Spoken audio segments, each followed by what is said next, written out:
जय हिंद साथियों, स्वागत है आपका self study classes Vishwamit Jain YouTube channel और दोस्तों ऐप में। दोस्तों बहुत सारे स्टूडेंट को ऐप डाउनलोड नहीं करते बन रहा है या फिर कर भी लिया है तो कोर्स भी नहीं देख पा रहे हैं। तो मैं आज उनको बता दूं कि ये जो सेल्फ स्टडी क्लासेस इस प्रकार से जब आप प्ले स्टोर से करते हैं तो ये आपका वेल जो है आइकन उसमें लगा हुआ है ना। तो इस प्रकार से सेल्फ स्टडी क्लासेस आपको सर्च करना है और ऐसे आइकन में आपको ऐप मिलने वाला है। ठीक है, तो दोस्तों हम देखें कि प्ले स्टोर में आपको इस प्रकार से दिखेगा ये सेल्फ स्टडी क्लासेस। ठीक है, ये प्ले स्टोर में आपको सेल्फ स्टडी क्लासेस का ऐप दिखने वाला है। ठीक है, ये इमेज उसमें डली है, ये आइकन, ये लोगो उसमें डला है। ठीक है, अब दोस्तों इसको इंस्टॉल करना है, यहां से आप इंस्टॉल करेंगे।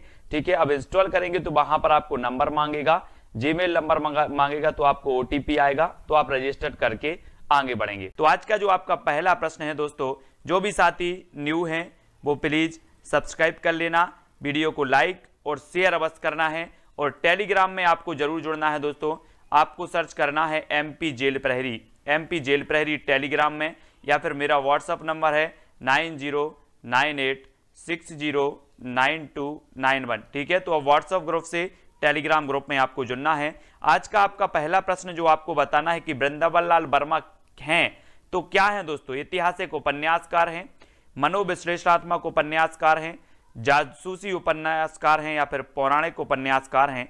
इन चार में से बताना है दोस्तों। मैं आपको बता दूं कि जो वृंदावन लाल वर्मा हैं इनका एक उपन्यास है दोस्तों मृगनयनी। आपसे अगर कभी पूछा जाए कि मृगनयनी उपन्यास किसका है तो आप बता देना वृंदावन लाल वर्मा का है। ठीक है, और ये कैसे उपन्यासकार माने जाते हैं दोस्तों?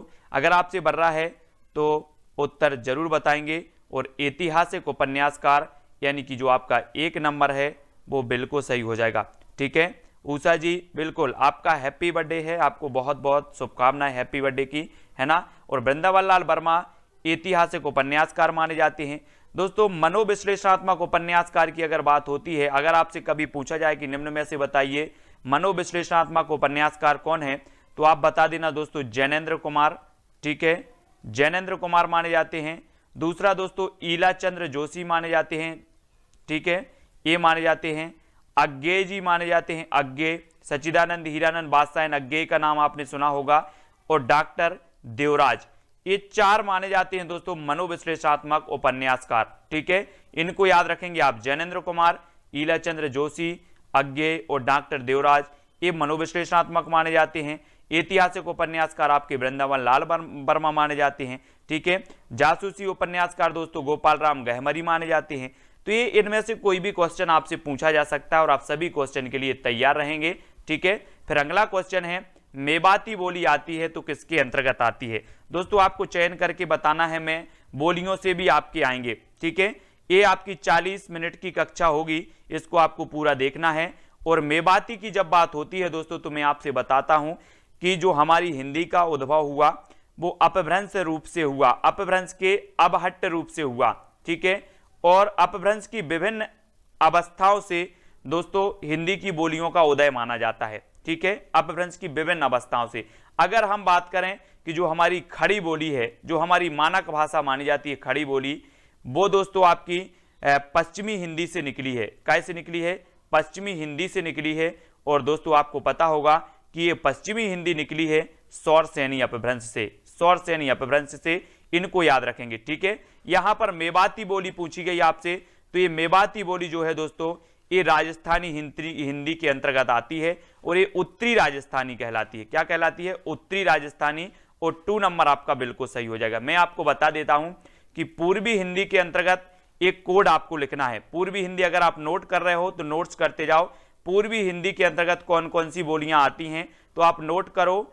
अब छत्तीसगढ़ी, आ ओ बा, अब छत्तीसगढ़ी, छत्तीसगढ़ी कर दो, नोट करो जल्दी से। पूर्वी हिंदी की जो बोलियां आती हैं, कोड है आपकी, ट्रैक है अब छत्तीसगढ़ी। ठीक है, तो आ से हो जाएगा अवधी, बा से हो जाएगा बघेली और छत्तीसगढ़ी से छत्तीसगढ़ी। ये 3 बोलियां जो हैं आती हैं काय के अंतर्गत? पूर्वी हिंदी के अंतर्गत। ये कोड हो गया आपका अब छत्तीसगढ़ी, इसको नोट कर लिया आपने। फिर आता है दोस्तों बिहारी हिंदी, तो बिहारी हिंदी के अंतर्गत आती हैं कौन सी? मैथिली, मगही और भोजपुरी। ये आपकी आती हैं दोस्तों काय के अंतर्गत? बिहारी हिंदी के अंतर्गत। ठीक है, और जो बिहारी हिंदी है दोस्तों, ये मागधी अपभ्रंश से विकसित हुई है, मागधी अपभ्रंश से इसका उद्भव माना जाता है ना। ये भी आपको याद रख लेना, मैं आपको बता दे रहा हूं। मागधी आपसे पूछा जाएगा निम्न में से बताइए कौन सी मागधी अपभ्रंश से विकसित भाषा मानी जाती है, तो आप मागधी का भी कोड लिख लो। मागधी से जो निकली थी दोस्तों, वो निकली थी आपका कि बिहारी का बंगला उड़ा असमिया में, बिहारी का बंगला, बंगला यहां पर बंगला उड़ा असमिया में, असमिया में, ठीक है। तो इसको याद रख लेंगे, बिहारी से बिहारी हिंदी, बंगला से बंगला, है ना, उड़ा से उड़िया और असमिया में तो असमिया। ये 4 भाषाएं थी जो मागधी अपभ्रंश से विकसित हुई और उन्हीं में से बिहारी हिंदी थी। और बिहारी हिंदी के अंतर्गत आपकी जो आती हैं वो आती हैं दोस्तों कौन कौन सी, मगही, मैथिली, भोजपुरी, इनको याद रखेंगे, ठीक है। और ये जो राजस्थानी हिंदी है, ये दोस्तों आपकी सौरसैनी अपभ्रंश से इसका उद्भव हुआ था। पश्चिमी हिंदी, राजस्थानी और गुजराती, ठीक है, इनका याद रखेंगे। यानी 3 यहां पर जो आपका मेवाती पूछा गया तो ये राजस्थानी हिंदी हो जाएगा, यानी कि जो बोलियां हैं इनसे आपको लिखना है, ठीक है। तो अगला क्वेश्चन है आपको, पंडिताई शब्द में प्रत्यय है तो वो कौन सा है। प्रश्न क्रमांक 3 का उत्तर पूछेंगे, ठीक है, आपका सही हो जाएगा। उत्तर बताना है, पंडिताई शब्द में प्रत्यय है ई का, आई का, ताई का या फिर इताई का, इन 4 में से चयन करना है। उत्तर बताए सभी लोग। आप लोग क्या करते हैं, बातें बहुत करते हैं, है ना। जब उत्तर आपसे पूछा जाता है तो आप उत्तर जरूर बताया करें, ठीक है। और यहां पर पंडिताई पूछा गया तो पंडिताई में कौन सा प्रत्यय हो जाता है। जब आपसे प्रत्यय पूछा जाता है तो आपने तद्धित प्रत्यय पढ़े होंगे, है ना, पढ़े हैं कि नहीं पढ़े हैं, कृदंत प्रत्यय पढ़े हैं और स्त्री प्रत्यय पढ़े होंगे। और यहां पर जो पंडित धन आई, पंडित धन आई, यानी बी नंबर सही हो जाता है, ठीक है। और प्रत्यय जो लगता है वो शब्द के अंत में लगता है, शब्द के बाद में लगता है, ठीक है, यानी बी नंबर आपका बिल्कुल सही होगा। अंदर है प्रश्न क्रमांक 4 का उत्तर बताना है, यथा स्थान पद में कौन सा समास है। अब समास बताना है दोस्तों प्रश्न क्रमांक 4 में, यथा स्थान, तो यथा यहां पर आया है दोस्तों, यथा आया है और यथा क्या है, अव्यय है ना। यथा ऐसा है दोस्तों जो लिंग वचन किसी भी स्थिति में इसका क्या नहीं होता, परिवर्तन नहीं होता, काय का, यथा का।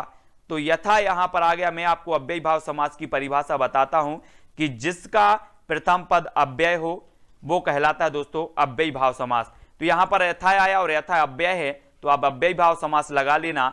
और संख्यावाची दिगु होता है, जैसे आपसे पूछा जाता पंचवटी में कौन सा समास है तो आप बता देते कौन सा, दिगु समास है ना, क्योंकि इसमें 5 बटों का समूह आ जाता, 5 वृक्षों का समूह आ जाता। कर्मधारा समाज में विशेषण विशिष्ट होता है। मैं अगर आपसे पूछता दोस्तों नील कमल में कौन सा समास है तो आप बता देते कि नीला है जो कमल, यानी कि दोस्तों पहला पद दूसरे पद की विशेषता बता रहा है कि कमल कैसा है, नीला है। और मैं आपसे पूछा काली मिर्च में कौन सा समास है तब भी आप बता देते कर्मधाराय समास, ठीक है।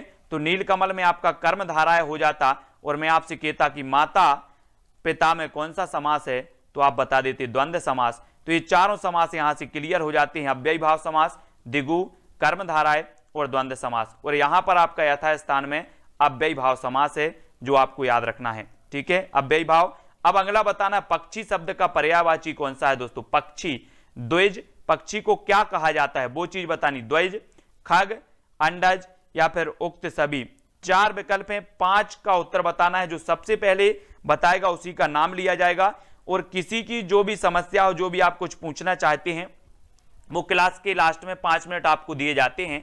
5 मिनट में आप अपने प्रश्न पूछ सकते हैं, कहीं भी कोई डाउट लगता है वो पूछ सकते हैं, ठीक है। और पक्षी शब्द को, पक्षी को और क्या कहा जाता है ये आपको बताना है। तो दोस्तों आपको पता है पक्षी को द्विज कहा जाता है, ठीक है, खग कहा जाता है, अंडज भी कहा जाता है, यानी कि आपका उत्तर क्या हो जाएगा, उक्त सभी। उक्त सभी आपका बिल्कुल सही है, ठीक है,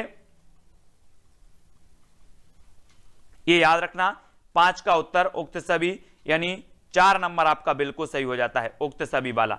अगला है स्वार्थ सुकृत न श्रम वृथा, देखी बेहंग विचार, बाज पराए पानी परी, तू पच्छिन न मार। तो यहां पर 6 का उत्तर बताना है।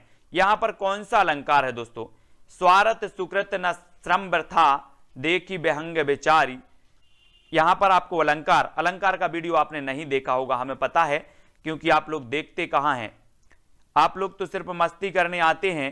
और यहां पर अन्योक्ति अलंकार हो जाएगा, स्वार्थ सुकृत न श्रम वृथा बेहंग बेचारी पराय, बेहंग बेचार बाज पराये पानी परी तू पंचिन्ना मारी। ये दोस्तों यहां पर अन्योक्ति अलंकार हो जाता है, जहां पर अन्य के लिए कोई युक्ति कही जाती है वहां पर अन्योक्ति, यानी कि बी नंबर आपका बिल्कुल सही हो जाएगा। ठीक है, बी नंबर।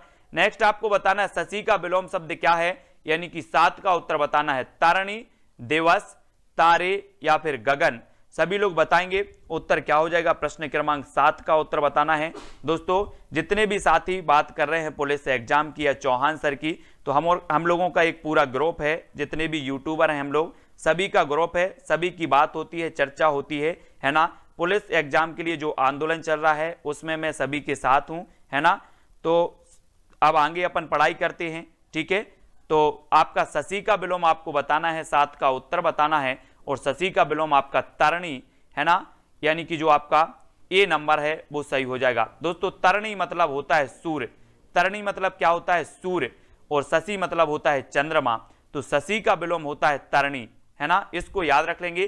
तरणी 2 प्रकार से लिखा जाता है दोस्तों, इस प्रकार से, ये ता रा, और इसमें बड़ी की मात्रा अगर लगी हो तो इसका मतलब होता है नाव। ममता एमसी जी, अगर बड़ी की मात्रा लग जाए तो इसका सही अर्थ होता है नाव, और छोटे ई की लग जाए तो इसका अर्थ होता है सूर्य। तो तरणी और तरणी में अंतर होता है, इसको आप लोग समझ लेना, तरणी और तरणी, है ना। तो यहां पर जो तरणी है ये सूर्य और ये शशि, तो शशि का हो जाता है क्या, सूर्य, इसको याद रखेंगे। ठीक है, गोपियां यहीं श्री कृष्ण से मिला करती थी। वाक्य है स्थान बोधक संरचना, विनम्रता सूचक संरचना, दिशा बोधक संरचना या फिर विधि सूचक संरचना। तो गोपियां यहीं श्री कृष्ण से मिला करती थी, ये वाक्य कैसा माना जाता है, यहां मिला करती थी। यहां वाक्य को थोड़ा सा जोर दे के पढ़ना है कि गोपियां श्री कृष्ण से मिला करती थी। यहीं, यहीं मतलब किसी स्थान की बात हो रही है, तो आपका क्या हो जाएगा, क्या हो जाएगा, स्थान बोधक, स्थान बोधक संरचना यहीं हो रही, मतलब स्थान की बात हो रही है।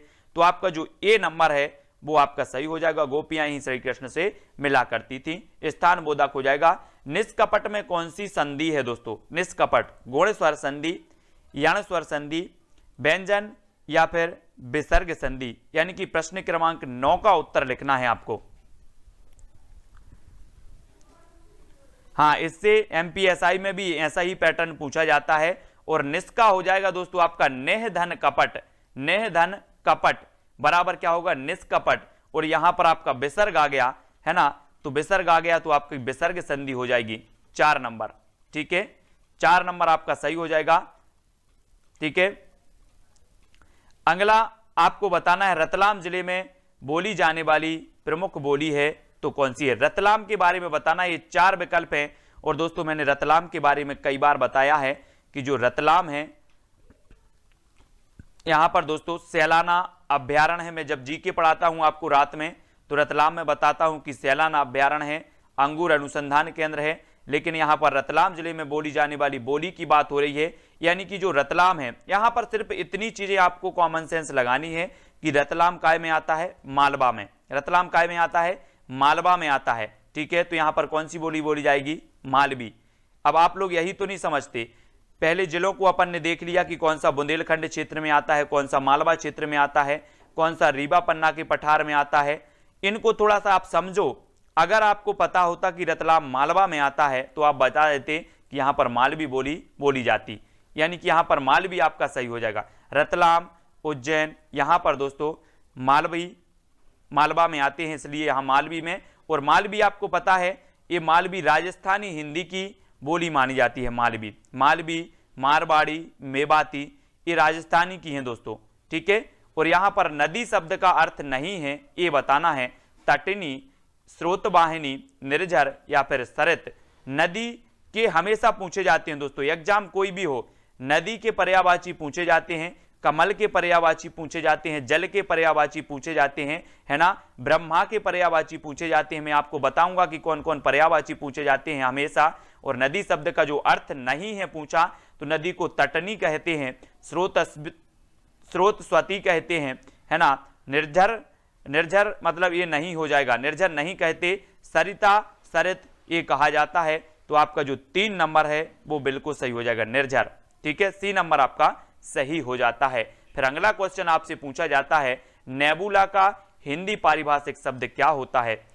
आदर्शात्मकता होता है, निहारिका होता है, अमिश्रित होता है, या फिर तट संबंधी। दोस्तों आपने पढ़े होंगे काय में, साइंस में पढ़े होंगे, क्या पढ़े होंगे? मंदाकिनी, आकाशगंगा, नेबुला, निहारिका, ये सभी आपने पढ़े होंगे भूगोल में, है ना, भूगोल में पढ़े हैं। और नेबुला का हिंदी पारिभाषिक जो शब्द होता है वो होता है निहारिका। निहारिका यानी कि जो 2 नंबर है, बी नंबर है, वो आपका बिल्कुल सही हो जाएगा। ठीक है, सभी लोग वीडियो को लाइक जरूर करेंगे। और अगला शब्द है, आपका प्रश्न है, ऋण शब्द कैसा है दोस्तों? ऋण तत्सम है, तद्भव है, देशज है, या फिर संकर है? मैंने आपको कई बार बताया है दोस्तों कि तत्सम शब्द वो कहलाते हैं जो संस्कृत के ज्यों के त्यों हिंदी में प्रयोग हो रहे हैं, कोई परिवर्तन नहीं हुआ। ठीक है, फिर तद्भव की बात आती है तो तद्भव शब्द वो हैं जो आए तो संस्कृत से हैं लेकिन हिंदी में आके उनका रूप क्या हो गया? परिवर्तित हो गया, तो वो तद्भव हो गए, है ना।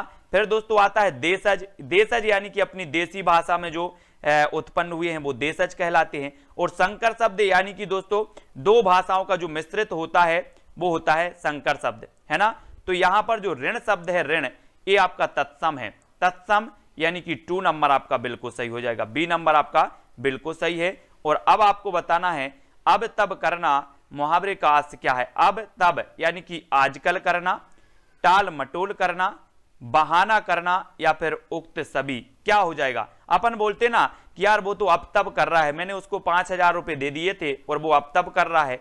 तो अब तब करना मतलब आजकल करना भी होता है, टाल मटोल करना भी होता है, बहाना करना भी होता है ना। तो आपका अब तब करना यानी उक्त सभी, डी नंबर आपका बिल्कुल सही हो जाएगा, डी नंबर। ठीक है, डी नंबर आपका सही है दोस्तों। अगला है, मध्य प्रदेश से प्रकाशित साहित्यिक पत्रिका कौन सी थी? आपको पता है दोस्तों कि जब मध्य प्रदेश की बात होती है तो मध्य प्रदेश का प्रथम समाचार पत्र माना जाता है कौन सा? ग्वालियर अखबार। ग्वालियर अखबार ये दोस्तों ग्वालियर से प्रकाशित हुआ था और ये उर्दू भाषा में प्रकाशित हुआ था। ये मध्य प्रदेश का प्रथम समाचार पत्र था। लेकिन अगर आपसे पूछा जाए कि मध्य प्रदेश का प्रथम हिंदी में प्रकाशित समाचार पत्र कौन सा था, तो आपका उत्तर हो जाएगा मालवा अखबार। ठीक है, जो कि इंदौर से प्रकाशित हुआ था। और मध्य प्रदेश से प्रकाशित साहित्यिक पत्रिका का जो नाम है वो है समागम। क्या नाम है दोस्तों? समागम। और 1 नंबर आपका बिल्कुल सही हो जाएगा, ए नंबर आपका सही हो जाएगा। ठीक है, 1 नंबर। इसको आपको बहुत अच्छे से पढ़ना है। ज्ञान मंडल बृहत हिंदी कोश में लगभग दोस्तों 1,50,000 शब्द हैं। ये आपको बताना है किस प्रकार का वाक्य है। ज्ञान मंडल बृहत हिंदी कोश में 1,50,000 शब्द हैं। ये आज्ञा सूचक वाक्य होगा, इच्छा सूचक हो जाएगा, विधानवाचक हो जाएगा, या संकेतार्थक हो जाएगा। तो दोस्तों इसमें कोई संकेत नहीं दिया गया तो ये कट गया आपका, इसमें कोई आज्ञा नहीं दी गया तो ये भी कट गई, है ना। अब इच्छावाचक और विधानवाचक 2 चीजें आपको होती हैं और 2 चीजें में आपका यहां पर इच्छा से आप नहीं कर रहे। आप बोलते हो कि आपकी यात्रा मंगलमय हो, आप इच्छा से बोलते हो, ठीक है। लेकिन यहां पर तो एक बात कही गई है जो विधान है, जो विदित है ना, वो कही गई है कि ज्ञान मंडल बृहत कोश में 1,50,000 शब्द हैं। तो ये आपका विधानवाचक वाक्य हो जाएगा, यानी 3 नंबर आपका बिल्कुल सही हो जाएगा, सी नंबर आपका सही हो जाएगा। ठीक है, हिंदी में आप जितनी ज्यादा प्रैक्टिस करोगे उतनी ज्यादा पकड़ हिंदी में आप बनती जाएगी। विलोम शब्द युग में नहीं है तो कौन सा नहीं है? मुक्ति का विमुक्ति, पूर्वान का अपराह्न, सरल का जटिल, नीरव का ध्वनि। अब विलोम शब्द युग में नहीं है बताना है दोस्तों, तो कौन सा नहीं है, कौन सा नहीं माना जाता? तो आपने विलोम शब्द पढ़े हैं दोस्तों, पहली कक्षा से ही विलोम चालू हो गया था आपका, और आपका यहां पर सही होगा मुक्ति का विमुक्ति। मुक्ति का विमुक्ति ये दोस्तों आपका विलोम शब्द नहीं होता, यानी कि आपका जो 1 नंबर है अंश जी, 1 नंबर आपका बिल्कुल सही है। पूर्वान का अपरवान ये है, सरल का जटिल है, नीरव का ध्वनि भी है, ये तीनों तो सही हैं। फिर आपने देखा कि मुक्ति का विमुक्ति ये विलोम नहीं है एक दूसरे के, यानी आपका उत्तर ए नंबर बिल्कुल सही हो जाता है। ठीक है, अब आपको दोस्तों शुद्ध वाक्य बताना है। देखो जो पर्यायवाची हैं, जो विलोम है, इनकी कोई ट्रिक नहीं होती, इनको आपको अभ्यास करना है। जितना आप पढ़ोगे उतने ज्यादा आपको क्लियर होंगे शब्द, उतनी ज्यादा चीजें आपको क्लियर होंगी। तो आप लोग प्रैक्टिस जरूर किया करें। शुद्ध वाक्य बताना है। अब कोयल का कंठ सबसे मधुरतम है, मोहन और रीता दोनों तैर रहे हैं, उसके अंदर कई दोष हैं, आकाश बहुत उच्च है। तो आपको बताना है इसमें शुद्ध वाक्य कौन सा है। शुद्ध वाक्य का चयन करना है दोस्तों, और आपको पता होगा दोस्तों कि यहां पर आ गया क्या, सबसे, है ना, और यहां पर आ गया दोस्तों, ठीक है, और ये मोहन और रीता दोनों तैर रहे हैं, ये 2 नंबर जो है वो आपका सही हो जाता है। 2 नंबर आपका सही हो जाता है, बी नंबर जिनने बताया है बी आपका सही हो जाता है। ठीक है, तो ये चीज आपको याद रखनी है कि यहां पर मधुरतम की अगर बात हो, मधुरतम, तो मधुरतम दोस्तों सबसे मधुर ही होता है। मधुर और मधुरतम, यानी कि मधुरतम होता है श्रेष्ठ, अपन बोलते ना मधुर, और मधुर का जब श्रेष्ठ हो जाता है तो उसे मधुरतम कहते हैं, और यहां पर सबसे लगाने की कोई जरूरत थी नहीं, है ना। तो ये भी आपका वाक्य गलत हो जाता है और 2 नंबर आपका सही हो जाता है। ठीक है, 2 नंबर। ये सबसे मधुरतम नहीं आता बेटा, 1 नंबर नहीं आता, क्योंकि मधुरतम होता ही सबसे श्रेष्ठ है ना। मधुर का श्रेष्ठ जो बनता है वो मधुरतम बनता है। ठीक है, और आपको बताना है शुद्ध शब्द कौन सा है, उपर्युक्त, आह्लाद, उन्नति या फिर कृत्यकृत, कौन सा है। प्रश्न क्रमांक 19 का उत्तर सबसे पहले कौन बताता है उसका देख लेते हैं। कौन बता रहा है सबसे पहले 19 का शुद्ध शब्द कौन सा है। और शुद्ध शब्द किसी ने अभी तक नहीं बताया, और आपका जो ना तो आह्लाद है ना उन्नति है ना। संध्या जी साहू बिल्कुल सही है आपका, प्रेम सिंह जी उपर्युक्त आपका 1 नंबर बिल्कुल सही हो जाता है। ठीक है, उपर्युक्त ए नंबर आपका बिल्कुल सही है, ये शुद्ध शब्द माना जाएगा। ठीक है, सबसे पहले बताने वाले 2 ऐसे अपने स्टूडेंट होंगे जिनका मैं नाम लूंगा। ठीक है, समुच्चरित भिन्नार्थक शब्द युग में नहीं है तो कौन सा नहीं है, समुच्चरित और भिन्नार्थक ये शब्द युग में नहीं है तो कौन सा, सुत, सूत, सुवन, सुमन, सुर, सूर, सदा, सर्वता, समुच्चारित भिन्नार्थक शब्द बताना है तो कौन सा नहीं है आपका। देखो सुत, सूत ये समुच्चारित हैं, सुवन, सुमन ये भी समुच्चारित हैं, सुर, सूर ये भी समुच्चारित हैं, सदा और सर्वदा ये आपका समुच्चारित नहीं होगा। यानी कि 4 नंबर आपका 20 का जो उत्तर बताया है वो कौन बताता है, सबसे पहले 20 का चयन करें सभी लोग और उत्तर बताएं। और दोस्तों आपका जो 4 नंबर है वो तो आपका सही हो ही जाएगा, गीतांजलि, है ना, और विक्रम लोधी जी, बहुत बढ़िया, आपके आंसर बिल्कुल सही है। फिर आपको बताना है नी उपसर्ग से बना शब्द कौन सा है, यानी कि प्रश्न क्रमांक 1, निकाय, नीलाभ, निष्काम या फिर निकाय, 4 विकल्प में से चयन करना है हमें, है ना। और उत्तर आपका क्या हो जाएगा, तो नी उपसर्ग पूछा गया है पिंकी मीना जी, और उपसर्ग आपको पता है कि शब्द के प्रारंभ में लगते हैं, है ना, उपसर्ग, और शब्द के अंत में लगते हैं प्रत्यय। ठीक है, ये तो आपको पता है। तो आपको दोस्तों यहां पर हो जाएगा क्या कि ए भी कट जाएगा, ए भी कट जाएगा, ए भी कट जाएगा, और आपका उत्तर होगा विकल्प नंबर 4। ठीक है, 4 नंबर जितेंद्र यादव जी, आशीष जी, 4 नंबर बिल्कुल सही हो जाएगा। फिर आपको बताना है अंगूर खट्टे होना मुहावरे का अर्थ क्या है। प्रश्न क्रमांक 2 में अंगूर खट्टे होना मुहावरे का अर्थ हमें बताना है, और सौरभ सक्सेना जी प्रश्न क्रमांक 2 का अंगूर खट्टे होना, इसका सही आंसर क्या हो जाएगा। 4 विकल्प है हमारे सामने, मृत्यु निकट आना, कोई वस्तु ना मिलने पर उसका दोष निकालना, एक ही स्थान पर पड़े रहना या फिर देने से साफ मना कर देना। तो इसमें से हमने चयन किया है, और अमृता गौतम 2 का जो आंसर आपका हो जाएगा वो हो जाएगा कोई वस्तु ना मिलने पर उसका दोष निकालना, ये आपका अंगूर खट्टे होना, है ना। बी नंबर आपका बिल्कुल सही हो जाता है। ठीक है, इसको याद रखेंगे। प्रतीक्षा जी नेक्स्ट बताना है यथावत का शुद्ध रूप निम्न में से कौन सा है। यथावत हमने देखा था कि दोस्तों यथासंभव या फिर यथाशक्ति अगर आता है तो अव्ययी भाव समास होता है। लेकिन यथावत का शुद्ध रूप पूछा गया, यानी कि यथावत लिखा कैसे जाता है ये हमें बतानी है, तब आपका बिल्कुल सही आंसर क्या हो जाएगा, राधिका जी। यानी कि प्रश्न क्रमांक आपका तीसरा है। और यथावत जो लिखा जाता है दोस्तों वो कैसा लिखा जाता है, ये यथावत लिखा यानी कि गलत हो गया, ये यथवत लिखा ये भी गलत हो गया, ये भी गलत हो गया। और उत्तर आपका जो हो जाएगा आर के वर्मा जी क्या हो जाएगा 2 नंबर, है ना, 2 नंबर यथावत, बी नंबर बिल्कुल सही हो जाएगा। ठीक है, बी। और अगला क्वेश्चन है पंचवटी में कौन सा समास है। पंचवटी यानी कि 4 का उत्तर बताना है। पंचवटी मैंने आपको बताया भी था संदीप जी, क्या बताया था कि 5 बटों का समूह, यानी कि 5 वृक्षों का समूह। ठीक है, इसको याद रख लेंगे, है ना। आर श्री जल्दी से बताना है 4 का उत्तर क्या होता है।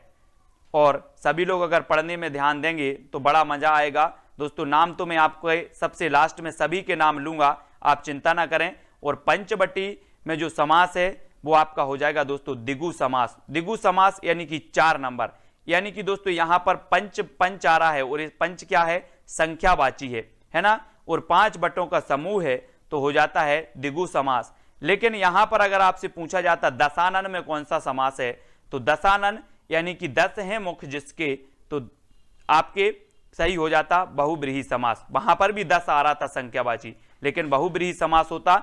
लेकिन दोस्तों यहां पर आपका द्विगु है, बहुब्रीहि समास हो जाता आपका दशानन में। ठीक है, माता पिता में आपका द्वंद्व समास होता और नील कमल में आपका कर्मधारय समास हो जाता। मतलब पहला पद दूसरे पद की अगर विशेषता बताए तो वहां पर आपका क्या हो जाता है, कर्मधारय समास हो जाता है। फिर आपसे पूछा जाता है कि आ उपसर्ग से बना शब्द कौन सा है। आ, बड़ा आ यहां पर दिख रहा होगा, इससे कौन सा शब्द जो है उपसर्ग बना है, अमर्त, अवरण, आवरण या फिर अकारण। यानी कि प्रश्न क्रमांक 5 का उत्तर बताना है। किरण गुप्ता जी, नेहा जी 5 का उत्तर सभी लोग बताएंगे और आपका बिल्कुल सही आंसर होगा कि अमर्त तो है नहीं, आवरण तो है नहीं, 2 तो आपके कट गए, और आकरण भी अकारण भी नहीं है, तो आ उपसर्ग आपका क्या हो जाता है, आ अलग है, भरण अलग है ना। तो 3 नंबर सी नंबर आपका बिल्कुल सही हो जाता है, सी नंबर राजेश जी। ठीक है, आवरण आपका बिल्कुल सही है। कमान का कौन सा सही विलोम है दोस्तों, कमान। आप लोग बोलते कि मैं कमान संभाल रहा हूं, मैं कमान संभाल रहा हूं सर, तो आप लोग कमान संभालो, और मैं पढ़ा रहा हूं आप लोगों को एसपीजी। कमान का जो विलोम होता है वो होता है तीर, और तीर कमान आप बोल देते हो, है ना। जैसे हम पढ़ते हैं संधि का विलोम होता है विच्छेद, संधि का विलोम विच्छेद, वैसे ही तीर का कमान, तीर का विलोम कमान, कमान का विलोम क्या होता है, तीर, कमान का तीर। इस प्रकार से कमान का तीर और संधि का विलोम विच्छेद, तो इनको पढ़ते जाएं। 3 नंबर आपका बिल्कुल सही हो जाएगा। त्रिफला बताना है, त्रिफला में कौन सा समास है दोस्तों। त्रिफला कर्मधारय हो जाएगा, द्वंद्व, बहुब्रीहि या फिर द्विगु समास हो जाएगा। तो त्रिफला में हमें देवेंद्र जी बताना है कि त्रिफला में कौन सा समास हो जाता है। और आपको पता भी है कि सर 3 फलों का क्या हो जाएगा, समूह हो जाएगा। ठीक है, अंकिता सिंह जी प्रश्न क्रमांक 7 में त्रिफला दिया है, और त्रिफला में आप क्या बता देते हो, द्विगु समास, 3 फलों का समूह, है ना। जैसे हम बोले त्रिमास, त्रिमासिक, है ना, 3 मासों का समूह। ठीक है, और द्विगु यहां पर आपका हो जाएगा 4 नंबर ममता जी, 4 नंबर द्विगु समास बिल्कुल सही होगा।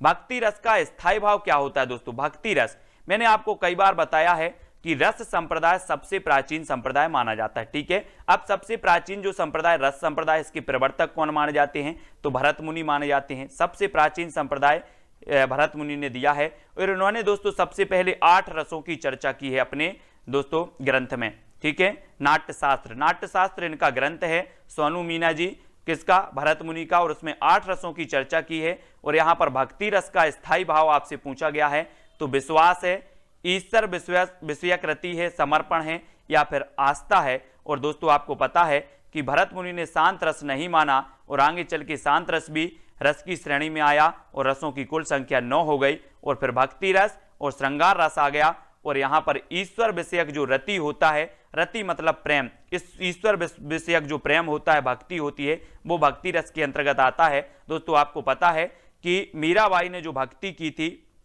वो भक्ति रस के अंतर्गत आती है, इन्होंने दोस्तों श्री कृष्ण को ही अपना सब कुछ माना और श्री कृष्ण से ही प्रेम किया। वो जो प्रेम था, वो जो रति के भाव थे, वो दोस्तों भक्ति मानी जाती है। भक्ति का क्या माना जाता है? स्थायी भाव माना जाता है, यानी कि ईश्वर विषयक रति। ठीक है, संकल्प के लिए सही संधि विच्छेद क्या होगा दोस्तों?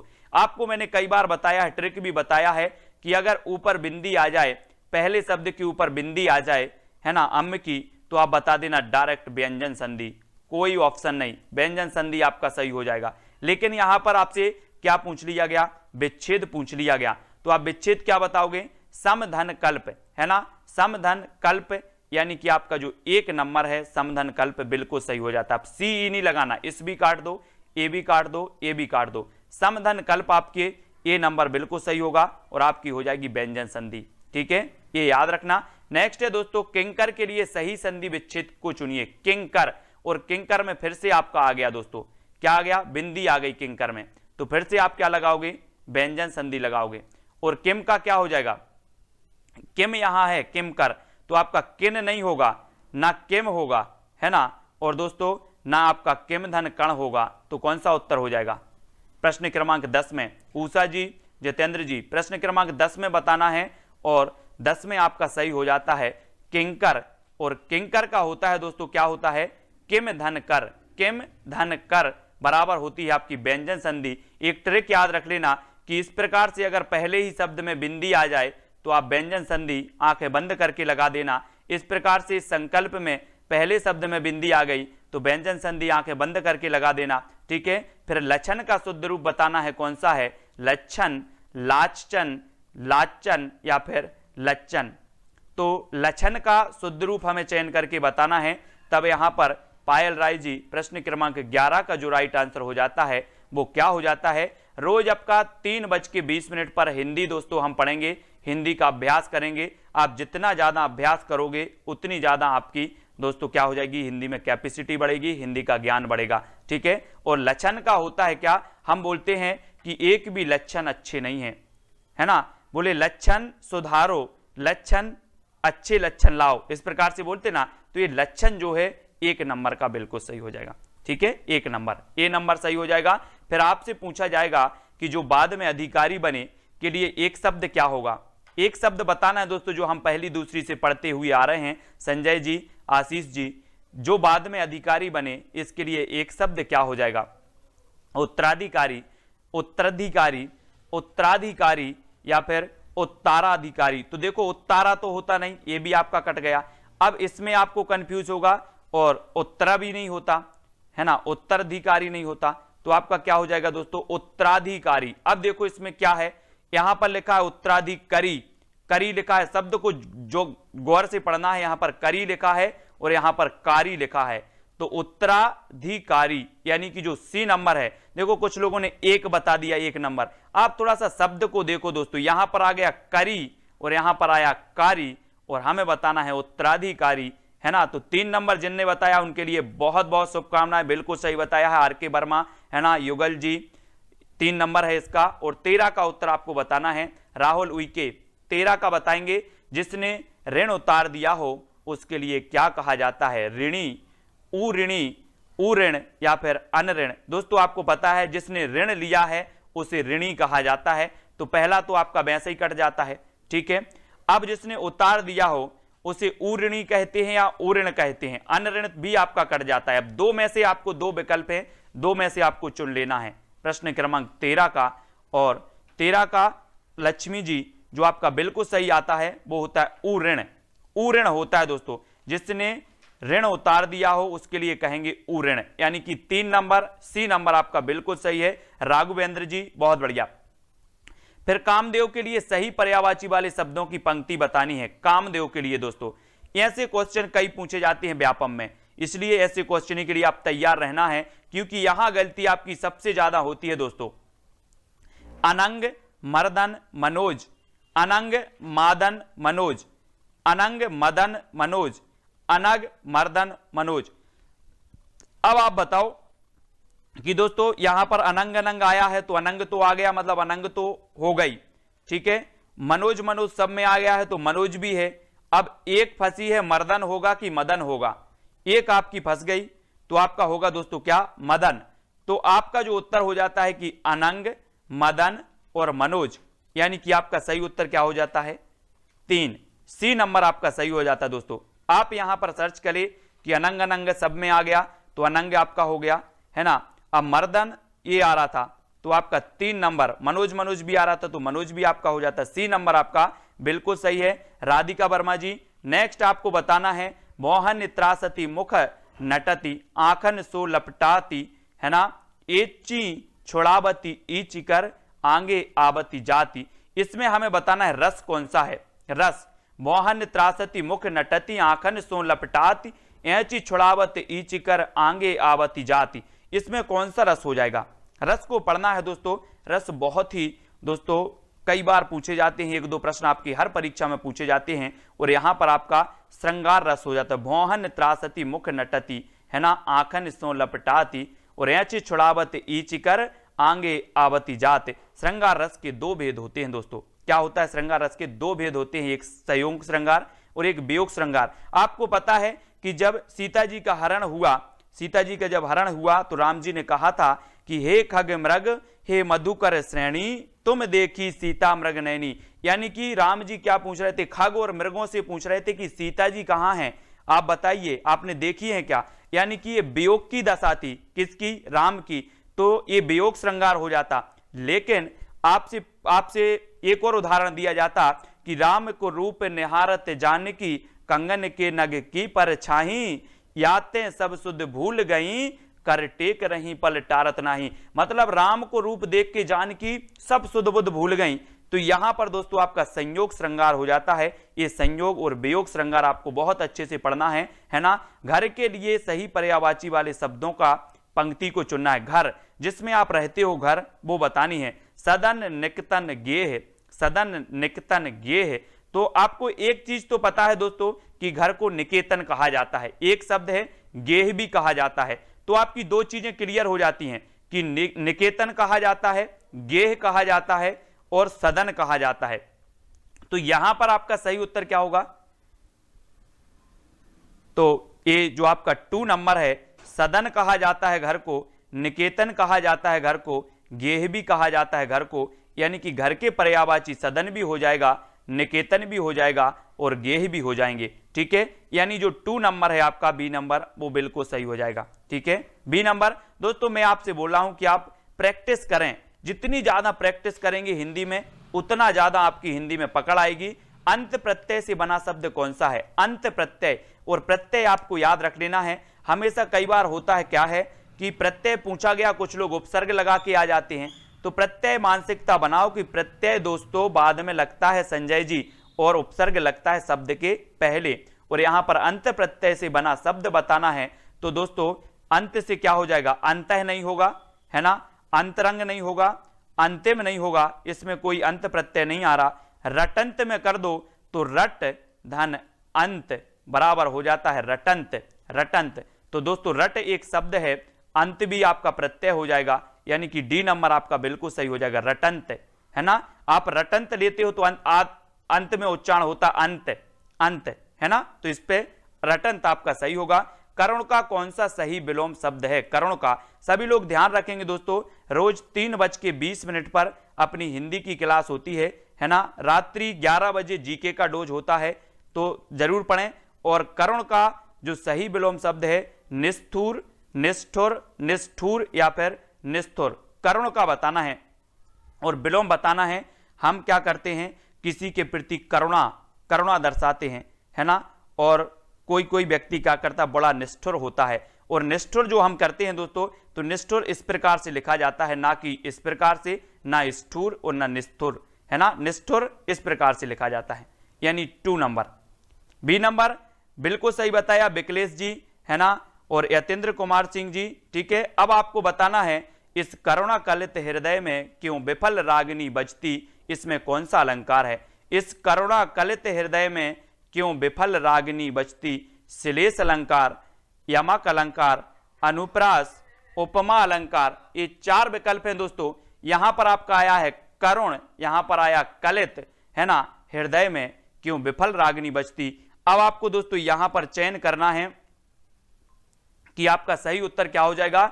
और 19 का आपका सही होगा अनुप्रास। मैंने आपको अनुप्रास कई बार पढ़ाया है दोस्तों कि जब हम अनुप्रास पढ़ते हैं तो एक ही वर्ण की अगर बार बार आवृत्ति होती है, एक ही वर्ण की बार बार आवृत्ति हो जाए तो अनुप्रास अलंकार हो जाता है। और यहां पर का और का वर्ण की क्या हो गई, बार बार आवृत्ति हो गई, तो हमने लगा दिया अनुप्रास अलंकार। ठीक है, जो सभी से बना होगा सभी ने बिल्कुल सही बताया है। फिर आपका दोस्तों लास्ट क्वेश्चन है आज का कि देख दोपहरी घाम की छाहो चाहत छां है में कौन सा अलंकार है। देखी दोपहरी घाम की छाहो चाहती छां है, इसमें बताना है कौन सी श्लेष अलंकार, यमक अलंकार, अनुप्रास अलंकार या फिर उपमा अलंकार। मैंने दोस्तों आपको अलंकार का वीडियो दिया है ना, वीडियो दिया है, आपने शायद अलंकार नहीं देखा होगा लेकिन जरूर देखें। अजय यादव, राहुल उइके जी, इसमें आपका हो जाएगा कौन सा, अनुप्रास फिर हो जाएगा।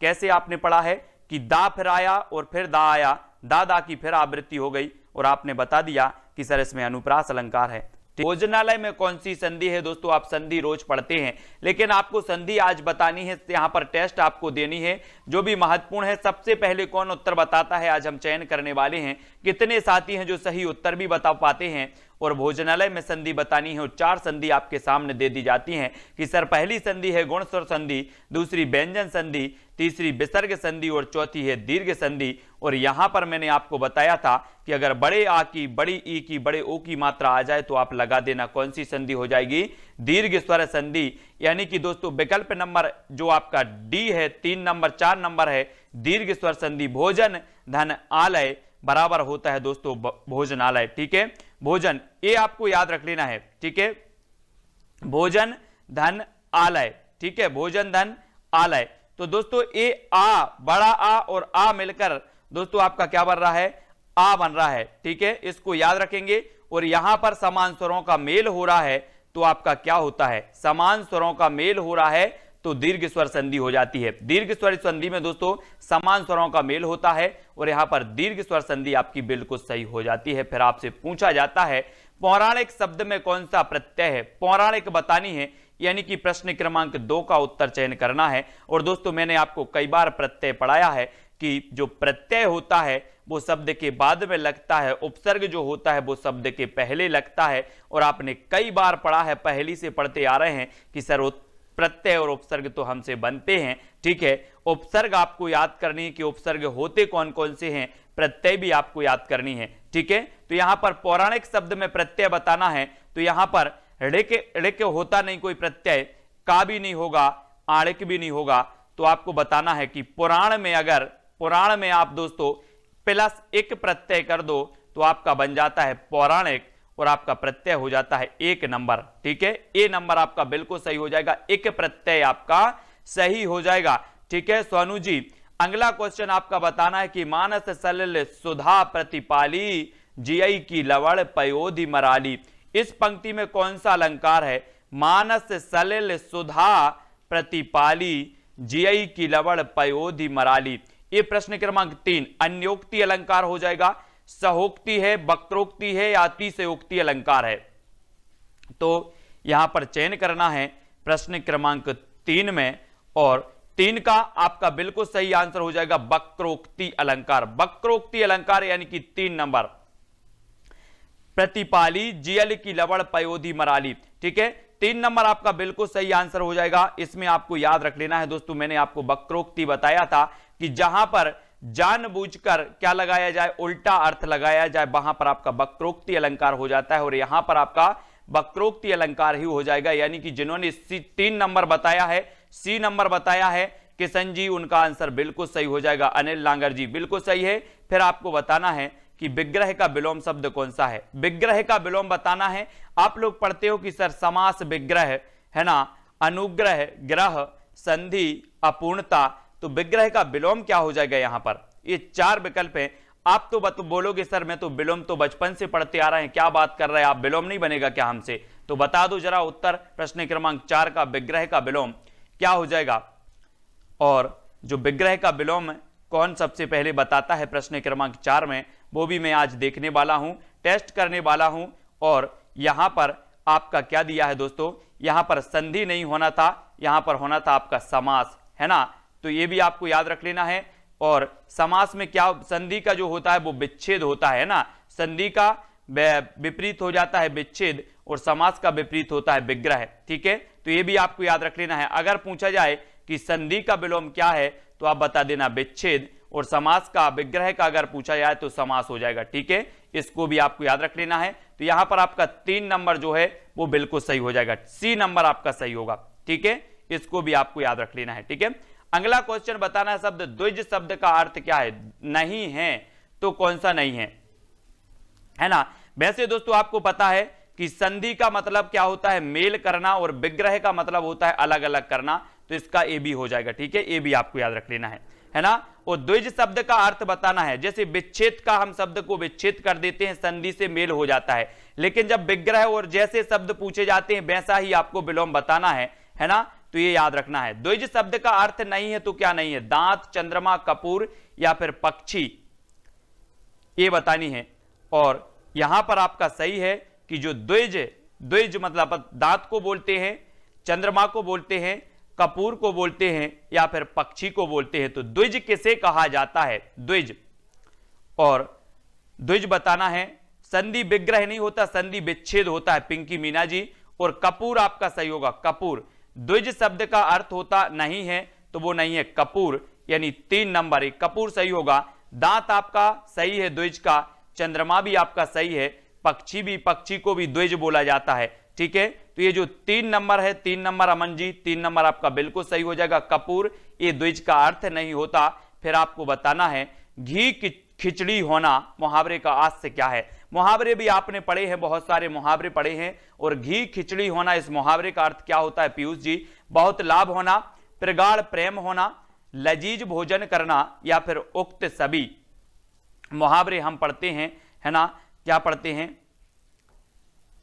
मुहावरे सभी लोगों ने पढ़ी हैं, लोकोक्ति भी सभी लोगों ने पढ़ी हैं, और घी खिचड़ी होना यहां आपसे पूछ लिया गया तो आपका उत्तर होगा प्रगाढ़ प्रेम होना। आपको पता है कि घी का और खिचड़ी बहुत ही संबंध होता है दोस्तों, बहुत ही प्यारा संबंध होता है इनका।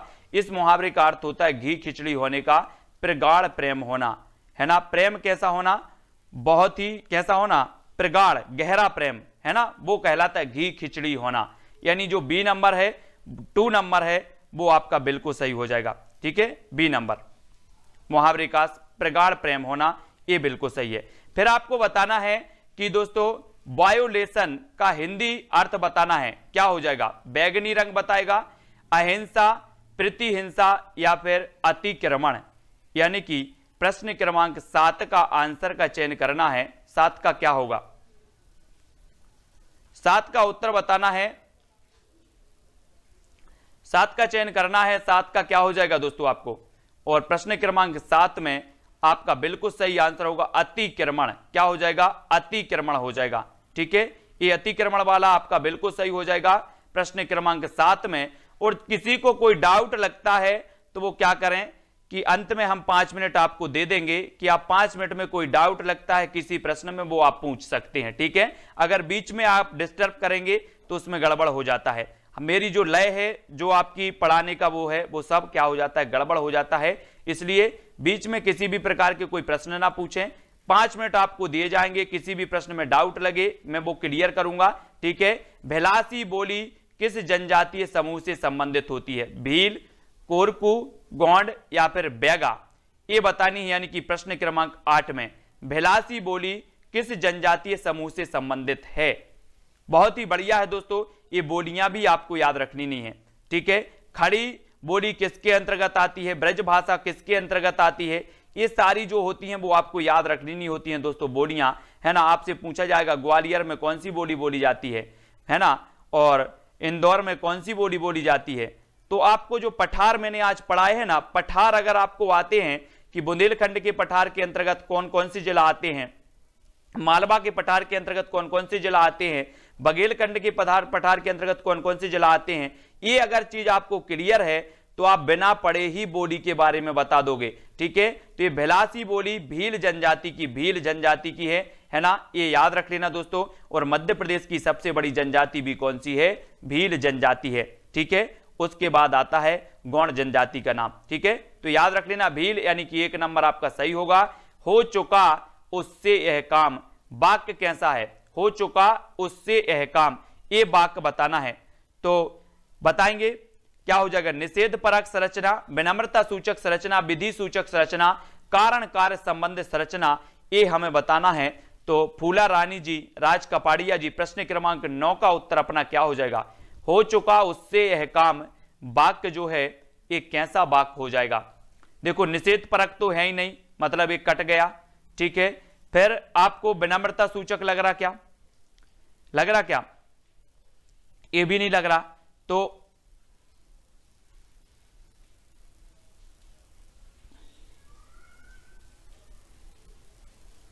हो चुका उससे यह काम,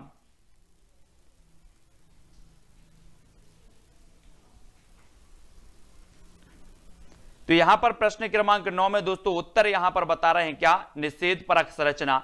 लेकिन क्या आपको लग रहा निषेध परक संरचना? हो चुका उससे यह काम, है ना। लेकिन यहां पर अपन बोलते हैं ना कि अपन बोलते हैं कि वो एक काम कर लेगा, इसकी जो संरचना है वो निषेध परक है। कैसी संरचना है वो देखो। हमने बोला कि किशन जी यह काम कर लेंगे, तो आप क्या बोलोगे?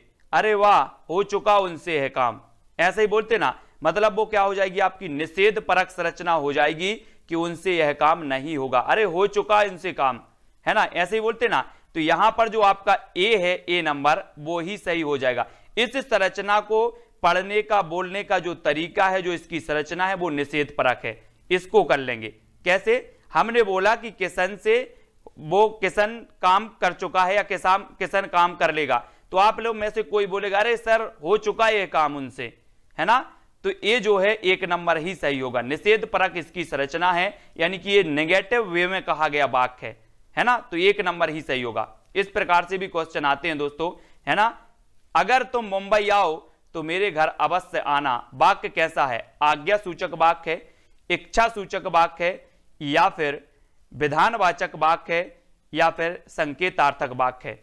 वहां पर संरचना पूछी गई और वो निषेध वाक्य उसकी संरचना हो जाएगी, है ना। नेगेटिव वे में वो बात कही जाती है कि अरे आप भी यार क्या बात कर रहे हो चुका उनसे यह काम, वो तो कभी ऐसा करते ही नहीं, है ना।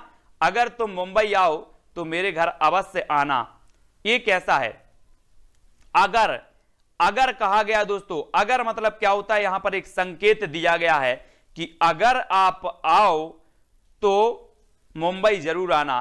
तो ये आज्ञा सूचक भी नहीं है, इच्छा भी नहीं है, विधान भी नहीं है, ये हो जाएगा आपका संकेत, संकेत सूचक। अगर आओ तो, है ना, तो ये आपका 4 नंबर संकेतार्थक जो वाक्य है वो बिल्कुल सही हो जाएगा। थोड़ा सा प्रश्न को पढ़ना है और फिर उत्तर बताना है कि अगर आओ तो हमारे घर जरूर आना, ठीक है। तो ये संकेत किया गया है, उस संकेतार्थक वाक्य है। मैं अगर यहां पर बोलूं कि आप लोग अगर टाइम से लाइव क्लास में आते तो मैं पढ़ाता, है ना। तो यहां पर एक संकेत था, आपको संकेत दिया गया, अगर आप आते तो हम पढ़ाते, तो ये क्या हो जाएगा? संकेतार्थक। ऐसा ही कहा गया कि अगर आप आओ तो घर जरूर आना, मुंबई आओ तो, इस प्रकार से कहा गया वो वाक्य है। सूर्य शब्द का पर्यायवाची बताना है दोस्तों, क्या है? अंशुमाली, मरीचि, पतंग या फिर उक्त सभी। सूर्य शब्द बताना है, सूर्य का पर्यायवाची क्या होता है।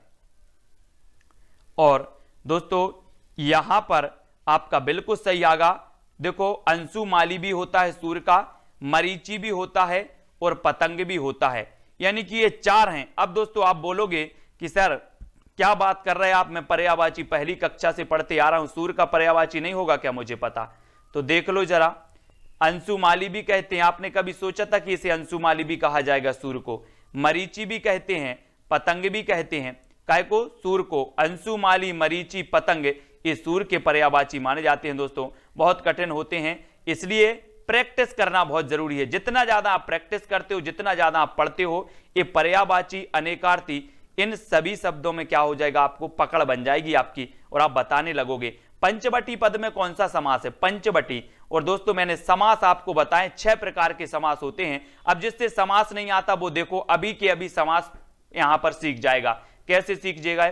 सबसे पहले दोस्तों हमने देखा, आपसे पूछा जाएगा कि समास कितने प्रकार के होते हैं। आपने बता दिया सर समास 6 प्रकार के होते हैं, ठीक है। कौन कौन से?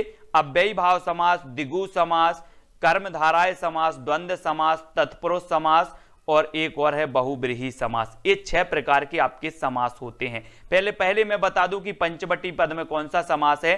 तो पंचवटी दोस्तों यहां पर आपका आता है पंचवटी, यानी कि 5 बटों का समूह है, यानी कि जो आपका द्विगु समास है 2 नंबर है वो सही हो जाएगा।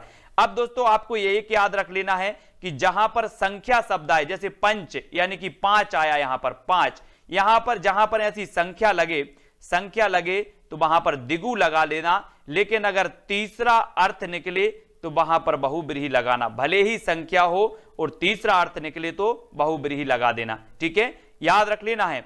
और अव्ययी भाव समास में प्रथम पद जो होता है वो अव्यय होता है, उपसर्ग होता है। ठीक है, कर्मधारय समास में प्रथम पद दूसरे पद की विशेषता बताता है। द्वंद्व समास में एक दूसरे के क्या होते हैं, विलोम होते हैं, एक दूसरे में द्वंद्व होता है। जैसे अगर मैं बोलूं कि माता पिता, माता का विलोम क्या होगा, पिता।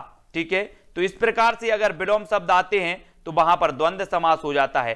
कर्मधारय समास में मैंने यहां पर लिखा कमल है ना, और कमल है, और यहां पर लिख दिया मैंने नील कमल। तो ये जो नील है दोस्तों प्रथम पद है, और ये नील किसकी विशेषता बता रहा है, कमल की विशेषता बता रहा है, यानी कि नील कमल में जो आपका हो जाएगा कर्मधारय समास हो जाएगा। ठीक है, इसको याद रख लेना है ना। तो कर्मधारय समास आपको याद हो गया कि सर प्रथम पद अगर द्वितीय पद की विशेषता बतलाए तो वहां पर कर्मधारय समास होता है। ठीक है, और द्विगु समास में संख्या आती है। ठीक है, तो द्विगु समास होता है। अव्ययी भाव समास में उपसर्ग भी आता है और अव्यय भी आता है। ठीक है, तो इन चीजों को याद रख लेना है। और दोस्तों आपका मामूली शब्द कैसा है, मामूली, तत्सम, ये मामूली सा दिखने वाला शब्द बताना है, ये तत्सम है, विदेशी है, तद्भव है या फिर देशज है। मामूली शब्द ये कौन सा माना जाएगा, नीला है जो कमल, बिल्कुल सही किशन जी। और आपको बताना है प्रश्न क्रमांक 13 का, और 13 का जो आपका राइट आंसर होगा वो होगा विदेशी, है ना। विदेशी मामूली शब्द कैसा है दोस्तों, ये विदेशी माना जाता है। बोले तो ये तो मामूली शब्द है, ये विदेश का ही होगा, है ना। तो ये विदेशी माना जाता है। अब आपको शब्द भी पढ़ने हैं, तत्सम, तद्भव, है ना, देशज, विदेशी, संकर शब्द भी होते हैं। ये शब्द आपको पढ़ने हैं दोस्तों, कौन सा तत्सम है, कौन सा तद्भव है, कौन सा विदेशी है, इनको पढ़ना है। और यहां से एक क्वेश्चन आपका आएगा तत्सम तद्भव से, इन शब्दों से। ठीक है, और ये विदेशी आपका बिल्कुल सही होगा। मध्य प्रदेश में प्रकाशित स्वास्थ्य संबंधी पत्रिका कौन सी है दोस्तों, स्वास्थ्य संबंधी। तो स्वास्थ्य संबंधी में 4 विकल्प हमने दिए आपको, आरोग्य धाम, निरोग धाम, सुजीवन या फिर स्वास्थ्य वाटिका। तो कौन सी ऐसी पत्रिका है जो मध्य प्रदेश से प्रकाशित है और स्वास्थ्य संबंधित है। मैंने आपको अभी बताया था दोस्तों, जब तक आप उत्तर बताओ, जब तक मैं थोड़ा सा कुछ फैक्ट आपको बता दूं कि मध्य प्रदेश का प्रथम समाचार पत्र था ग्वालियर अखबार, ग्वालियर से प्रकाशित हुआ था। और दोस्तों ये उर्दू भाषा में प्रकाशित हुआ था, मध्य प्रदेश का प्रथम था। लेकिन अगर आपसे पूछा जाए कि मध्य प्रदेश का प्रथम समाचार पत्र, हिंदी में प्रकाशित होने वाला प्रथम समाचार पत्र कौन था, तो आप टिक करके आना मालवा अखबार। और ये दोस्तों इंदौर से प्रकाशित होता था। ठीक है, और यहां पर मध्य प्रदेश से प्रकाशित स्वास्थ्य संबंधी जो पत्रिका आपसे पूछा गया तो आप बता देना निरोग धाम, है ना। हमारा जो स्वस्थ है वो कैसा, हमारी बोले निरोगी काया होनी चाहिए। सबसे बड़ा सुख क्या है, बोले सर निरोगी काया। पैसे ऐसे तो होते रहते हैं आजू बाजू, कभी हमारे पास कभी आपके पास, लेकिन सबसे बड़ा सुख निरोगी काया, है ना। तो ये स्वास्थ्य संबंधी जो पत्रिका है वो निरोग धाम है। 2 नंबर आपका बिल्कुल सही हो जाएगा, निरोग धाम। ठीक है, फिर आपसे पूछा जाता है जयशंकर की कृति कौन सी है दोस्तों, आपको 15 का उत्तर बताना है। रचनाओं में से भी एक क्वेश्चन पूछा जाएगा, रचनाएं भी हमें कवियों की याद करनी है। आपने पढ़ी हैं बहुत सारी रचनाएं और रचनाओं में पढ़नी है। और एक दोस्तों मैं जब आज हिंदी साहित्य वालों को पंक्तियां पढ़ा रहा था तो मैंने उन्हें पंक्तियां पढ़ाते पढ़ाते क्या पढ़ाया कि देसिल वैना सब जन मिठा, ये पंक्ति किसकी है, देसिल वैना सब जन मिठा। बोले सर ये विद्यापति की है। और कैसे याद किया कि मिठा आया है, तो मिठा मिठा जो बोलते हैं जिनमें विद्या होती है, जिनमें विद्या होती है वो मिठा मिठा बोलते हैं। और मैंने उन्हें बताया कि मिठा मिठा बोल थारो काय बेगेड़े, काय बेगेड़े थारो काय बेगेड़े। और यहां पर दोस्तों जयशंकर प्रसाद दिया है, और जयशंकर प्रसाद आपको पता होगा कि ये छायावाद के प्रवर्तक माने जाते हैं हिंदी साहित्य में। ठीक है, हिंदी साहित्य में आपको पता होगा इनकी प्रसाद की कृति आंसू भी है, चंद्रगुप्त की भी है, स्कंदगुप्त भी है, और इनकी सबसे श्रेष्ठ कृति मानी जाती है दोस्तों कामायनी। अब दोस्तों सर बोले, बहुत सारे स्टूडेंट बोले सर कामायनी को कैसे याद करें। कामायनी को याद करें, मैं बताता हूं कामायनी को कैसे याद करना है। बोले कामायनी किसकी रचना है, तो मैंने कहा कि आप कामना करने जाते हो किसके पास, शंकर जी के पास, कि शंकर भगवान जेल प्रहरी का एग्जाम पास करवा देना, 5 नारियल चढ़ाएंगे। क्या करने जाते हो, कामना करने जाते हो, तो कामना से कामायनी, और किसके पास जाते हो, शंकर जी के पास जाते हो, तो कामायनी रचना किसकी हो जाएगी। बोले सर जयशंकर प्रसाद की। मैंने कहा याद हो गया कि हाँ याद हो गया, कामायनी जयशंकर प्रसाद की। ऐसे ही रचना भी आपको मैं पूरी याद करवा दूंगा। और यहां पर आंसू हो, चंद्रगुप्त हो, स्कंदगुप्त हो, कामायनी हो, लहर हो, झरना हो, उर्वशी हो। उर्वशी 2 लोगों की रचना है, 2 कवियों की रचना है दोस्तों। एक आपके दिनकर जी की भी रचना उर्वशी है, एक जयशंकर प्रसाद की भी रचना उर्वशी है, याद रख लेना। फिर आपसे पूछा जाता है छत्तीसगढ़ में बोली जाने वाली जो बोली है वो कौन सी है दोस्तों। उपर्युक्त में से कोई नहीं, सबसे पहले दे दिया है आपको। फिर आप पहाड़ी हिंदी के अंतर्गत, पूर्वी हिंदी के अंतर्गत, पश्चिमी हिंदी के अंतर्गत जो छत्तीसगढ़ी बोली है ये बताना है किसके अंतर्गत आती है। यहां पर क्वेश्चन थोड़ा सा गड़बड़ हो गया।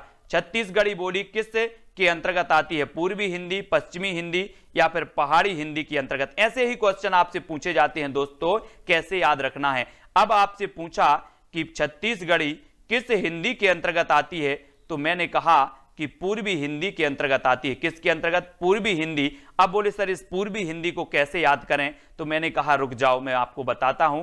यहां से आप लगा दो आ, यहां पर लगा दो अब, और यहां पर लिख दो छत्तीसगढ़ी, है ना। यहां पर क्या लिख दो, छत्तीसगढ़ी लिख दो, तो मैंने लिख दिया। अब बोले सर क्या करें, तो मैंने कहा आ से हो गया अवधी, बा से हो गया बघेली, छत्तीसगढ़ी से हो गया छत्तीसगढ़ी। अगर आपसे कभी पूछा जाए आपको क्या याद रख लेना है, अब छत्तीसगढ़ी। अब छत्तीसगढ़ी, तो आ से अवधी पूर्वी हिंदी की है, बघेली पूर्वी हिंदी की है, छत्तीसगढ़ी भी पूर्वी हिंदी की है, तो आपकी ये छत्तीसगढ़ी है किसकी हो जाएगी, पूर्वी हिंदी की हो जाएगी। कोड क्या याद रखा, अब छत्तीसगढ़ी। क्या याद रखा, अब छत्तीसगढ़ी, अवधी, बघेली और छत्तीसगढ़ी। अब आपसे कभी भी पूछा जाएगा कि बघेली किस बोली किसके अंतर्गत आती है, आप बता देना पूर्वी हिंदी। अवधी किसके अंतर्गत आती है, पूर्वी हिंदी, ठीक है। छत्तीसगढ़ी किसके अंतर्गत आती है, पूर्वी हिंदी के, ठीक है। तो अब तो कभी नहीं भूलोगे आप पूर्वी हिंदी की भाषा बोलियों को, कभी नहीं भूलना है, ठीक है। फिर विलोम शब्द युग में कौन सा नहीं है, तो कौन सा नहीं है जल्दी बताना है। उपर्युक्त, अधोलिखित, सामान्य, अद्वितीय, मान, अभिमान या सबल, निर्बल, यानी कि प्रश्न क्रमांक 17 का उत्तर बताना है। क्या हो जाएगा, तो विलोम शब्द युग में नहीं है तो कौन सा नहीं है। और बहुत बढ़िया आपको बताना है, विलोम आप लोग समझते एक दूसरे के विलोम, है ना। तो आपको बता है मान का क्या होता है, अभिमान। सामान्य का क्या होता है दोस्तों, यहां पर जो है नहीं पूछा है, तो कौन सा नहीं है। उपर्युक्त का अधोलिखित ये तो है, सामान्य का अद्वितीय, है ना, कोई सामान्य चीज है कोई अद्वितीय है, यहां पर नहीं है पूछा है।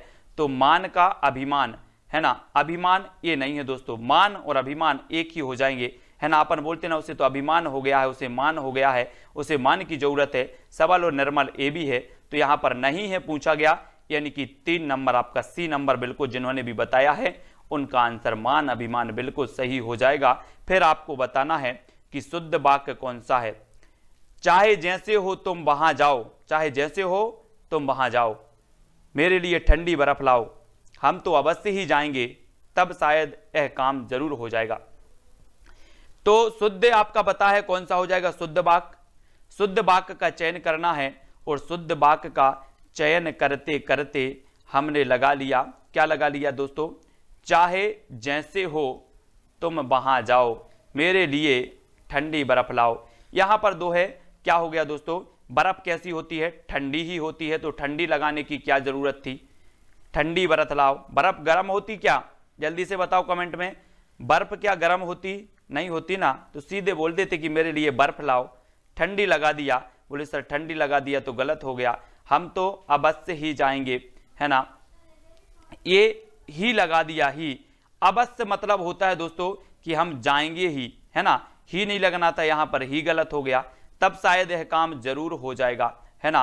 तो ये भी आपको याद रख लेना है। और शायद भी लगा दिया और जरूर भी लगा दिया तो यहां पर ये गलत हो जाता है। थोड़ा सा अपन को क्वेश्चन पकड़ना है, तो यहां पर शायद गलत हो जाए यहां पर ही भी गलत हो गया, ये नहीं लगाना था, और बर्फ जो है ये भी नहीं लगाना था। तो चाहे जैसे हो तुम वहां जाओ, ये आपका 1 नंबर बिल्कुल सही हो जाता है। ठीक है, 1 नंबर। तो इस प्रकार से शब्दों को आपको पूछा जाता है दोस्तों, और ये गलत हो जाते हैं अपने शब्द। शुद्ध शब्द आपको बताना है। परीक्षा क्या ऐसा लिखा जाता है?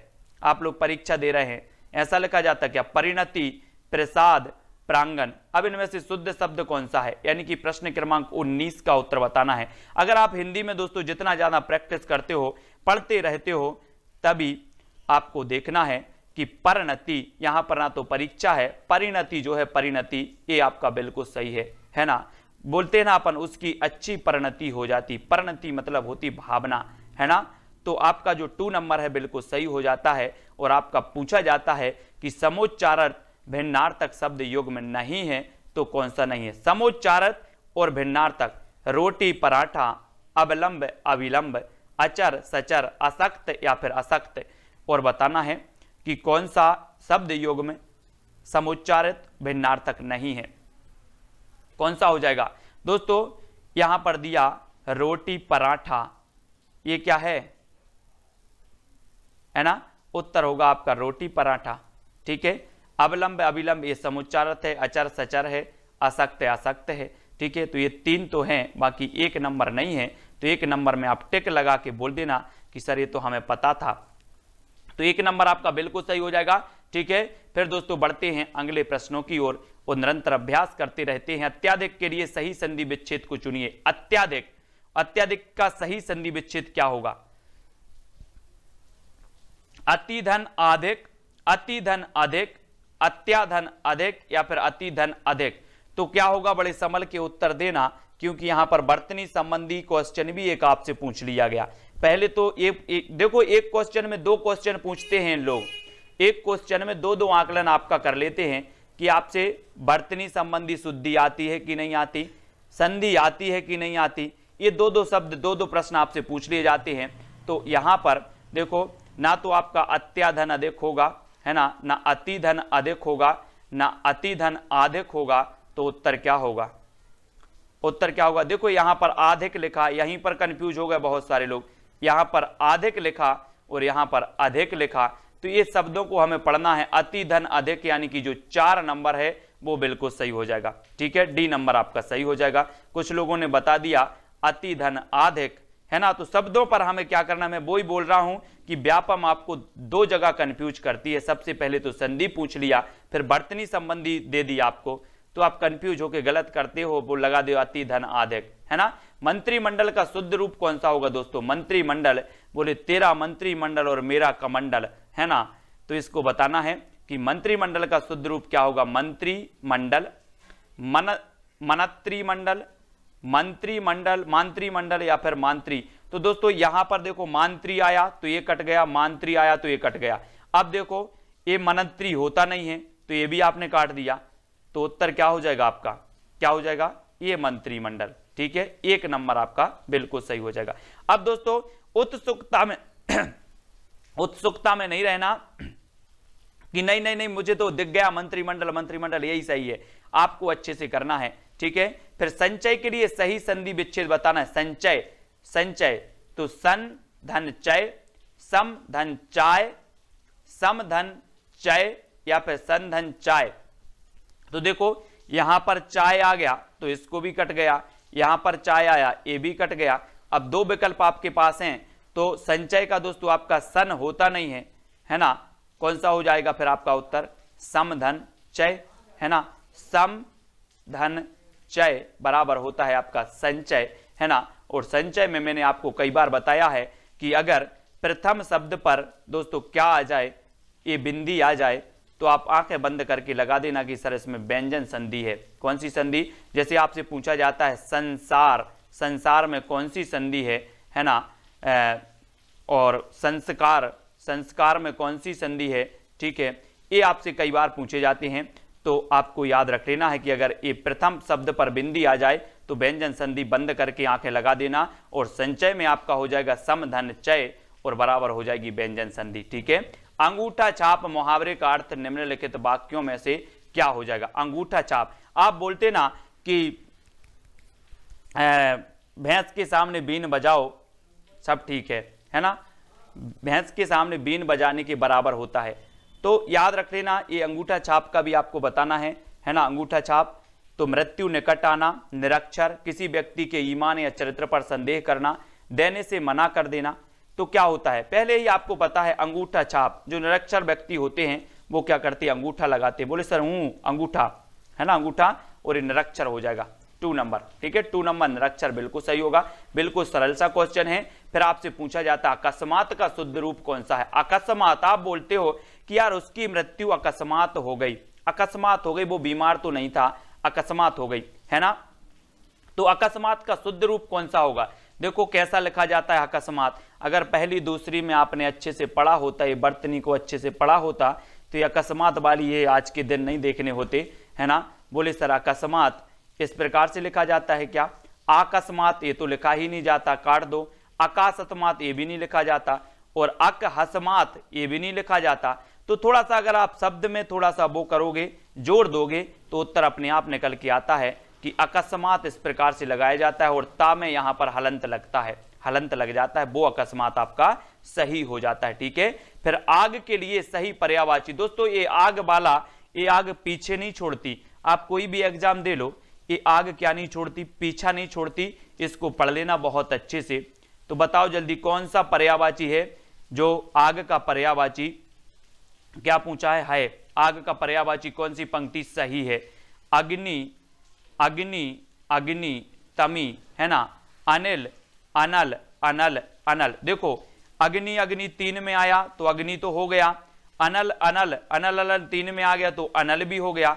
अब यहां पर देखो कौन सा सबसे ज्यादा आया, बोले सर पावक और पावक, ये भी 2 जगह आया तो पावक भी हो गया। अब देखो अग्नि, अनल और पावक कौन से में दिया, तो आपने देखा कि अग्नि, अनल और पावक यानी कि 3 नंबर में दिया है।